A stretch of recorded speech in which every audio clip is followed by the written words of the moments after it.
చాలా బాధాకరం, దిగ్భ్రాంతి వ్యక్తం చేస్తున్నా. తెల్లవారుజామున 3 గంటలకు కావేరీ బస్సు అగ్ని ప్రమాదానికి గురై దాదాపు 20 మంది చనిపోవడం, మిగిలిన వారికి గాయపడడం, ఇవన్నీ కూడా చాలా బాధ కలిగిస్తూ ఉంది.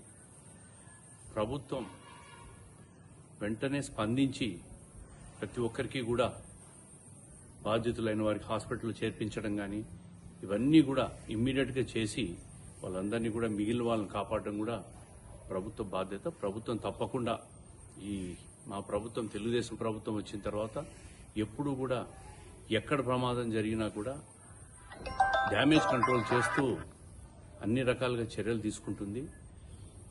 చనిపోయిన వాళ్ళకి మృతులకందరికీ కూడా ప్రగాఢ సానుభూతి తెలియజేస్తున్నాం. అదేవిధంగా కేంద్ర ప్రభుత్వం, రాష్ట్ర ప్రభుత్వం కూడా సంయుక్తంగా ఎక్స్గ్రేషియా కూడా ప్రకటించింది.